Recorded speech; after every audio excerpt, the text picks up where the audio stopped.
everyone, and welcome to NutriFoodie and Lifestyle. If this is your first time to this channel, let me introduce myself. My name is Vanessa, and I am a licensed practical nurse and a nutrition and dietetic technician graduate. I am studying to take my test to get my official credentials. I am also a certified in nutrition and health promotion. I am certified in diabetes care and education, and I am also certified in community nutrition. So some of this channel will focus on nutrition, which will be mostly the things that I will be doing on this channel. So if you did not catch my first nutrition video, it was about sugar and why sugar is bad for you. And I came out with a second video over on my Instagram page. You should head over there and check it out. And that video was all about carbohydrates, because a carbohydrate is a sugar. And in this third video, we're going to be talking about artificial sweeteners. So I want everything to all tie in together. So first there was sugars and why sugar is bad for you. Then we talked about carbohydrates. Head over to my Instagram page to see that video. And now in this video, we're going to be talking about artificial sugars, and I'm pretty sure all of you guys know about artificial sugars and sweeteners. So stay tuned to see more. Hey guys, so now I am at my teaching board, which as you will see in my first video, I didn't have it, but this one works a lot better for me to teach you guys and write down my notes so I can explain everything a lot better, and hopefully you'll enjoy that. So like I said, if you didn't see my second video on carbohydrates, that is over on my Instagram channel. I did not put it up on YouTube. So all of my lessons kind of tie in together. First, I talked about why sugar is bad for you. And then second, I wanted to talk about carbohydrates, because carbohydrates is sugar in the body. And there are good carbohydrates and there are bad carbohydrates, which is simple, which are the bad carbohydrates, and complex, which are the good carbohydrates. Examples of simple: cookies, candies, chocolate bars, pastries, donuts, ice cream, all of those things. And it's some examples of complex carbohydrates, which are the ones that are good for you, are like sweet potatoes, quinoas, buckwheat, things like that are good for you to have. So in this video, we're going to be touching base on artificial sweeteners, which also ties into the topic of sugar, which is why I wanted to put them all together. So we're going to be talking about the ones that are FDA approved.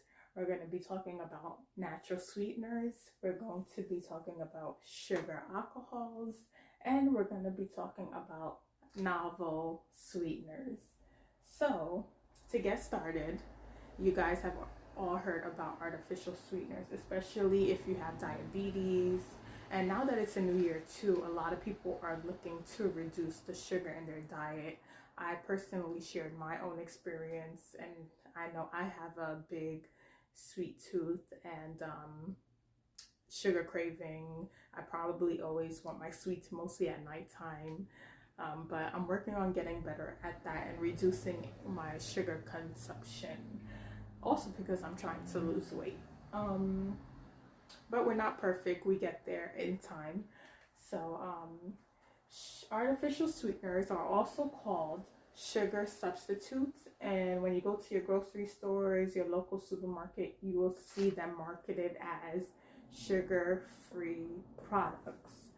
So let's first start with the ones that are FDA approved. So right now the FDA currently has 5 substitutes that are approved. And the brand names of those are Sunnet, Sugary, Equal. I know you guys have heard about Equal. Splenda. I know you guys have heard about Splenda. And Sweet and Low. Now, Sweet and Low has a little controversy behind it. When I was doing my research, they said that Sweet and Low, when they tested it out, it was shown that when they tested it in rodents or mice, that they got bladder cancer. So, but then the FDA still tested it and said that they're safe and that the rodents have certain genes or chemical makeups that humans don't have, and that's why they were more predisposed to getting the bladder cancer from the sweet and low. So there's a lot of controversy behind that. And then, so those are your 5 sugar substitutes that you probably might see in your supermarkets. If you have any loved ones who have diabetes, they probably use some of these sugar substitutes. If you work in long-term care or in the health field, you see when they're eating dinner, this is some of the sugar substitutes that they do give to the patients. And next, we're going to go down to sugar alcohols. In this video, I mentioned 2 of them. And the main thing with sugar alcohols is that they do not raise your blood sugar. That's one thing. And the second thing is that they're way lower in calories than table sugar is. So for the first one, we have Zetanol. I don't know if I'm saying it right. I'm probably not saying it right. And the second one is erythritol. So for the first one, Zetanol, it's extracted from corn and it's 2.4 calories.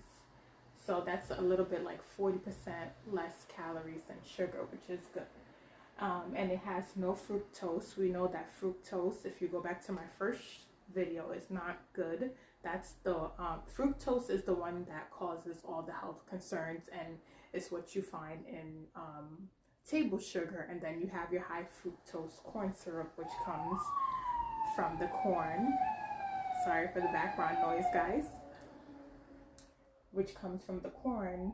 But the Zetanol has some health benefits, actually. So one is that they're good for your teeth, for your dental health, and they're good for your bone health. So that's a plus. And then for the erythritol, that's 0.24 calories. And they say that it tastes just like sugar, which is why they probably put it in a lot of products. Because even though you're using regular sugar, you want to make sure it still tastes like sugar. So the one thing behind this that I brushed up on when I did my research was that it has been shown to cause weight gain or fat mass in the body. So that one is a little questionable, but they still use it as a sugar alcohol. Then over here we have our natural sweeteners, which a lot of you probably have in your home right now. I have a couple right here. I'll show you one. One of them I mentioned here, I got it from Costco. This is blue agave, and it's 60 calories for 1 tablespoon, and it gives you 16 grams of sugar. So that's a lot. It's still a lot of grams of sugar. And then my second one I don't see, but I was going to show you guys honey. We all have honey, especially now. During this season, we're all putting a little honey in our tea to sweeten our tea. So I have honey here, which is made from bees. We have molasses, which all of you have seen. It's that dark brown syrup, and it tastes really, really sweet. And it's made from sugar, the sugar plant, which is the sugar cane or the sugar beetroot. Then you have agave, which I just showed you guys. But the only thing, agave comes from a plant, but the only thing is that agave has fructose in it. So that one is a little bit questionable. Watch how you use agave. And then there's also coconut sugar, which comes from the coconut plant, and they cut down the sap to extract and make the coconut sugar. And what I read in my research, putting this together for you guys, is that coconut sugar also has fructose in it, and it's also high in calories. So if you use coconut sugar, you want to be careful. I've never used it before, but I would like to try it, but I know that now it might not be all that great to use either. And then there's maple syrup. Maple syrup is not too bad for you. It has a lot of vitamins and minerals and nutrients in it, and it doesn't contain any fructose. Or I think the way that they process it, they remove the fructose in it, which is good. And then we have over here monk fruit, which is has a lot of health benefits, and this one is probably the best one to use. I've never tried it, but from the research that I did, they said that this is a very good one, and it's very healthy, and it has a lot of health benefits.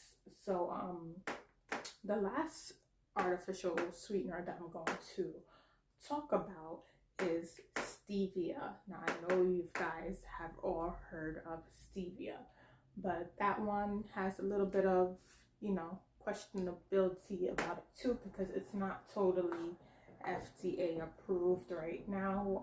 It's like, I guess, partial, you would say. I'm not even sure what to call it. But stevia, it comes from a plant, and they use the leaves to make the sugar. But the good thing about it is that it does have some benefits to it. You don't get any calories. It can lower your blood pressure.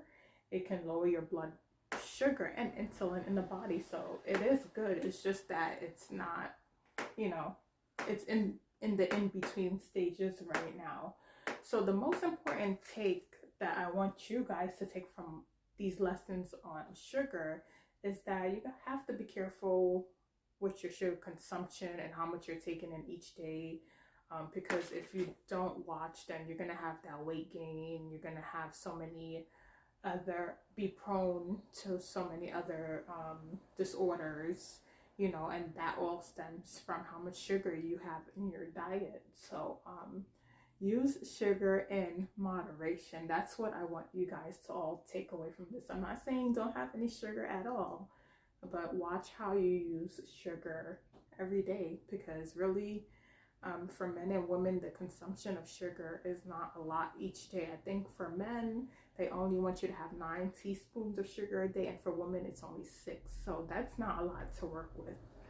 So I hope you guys all enjoyed this lesson on artificial sweeteners, and I'll see you guys in the next video. Don't forget to like and subscribe, and head over to my Instagram for more information about nutrition.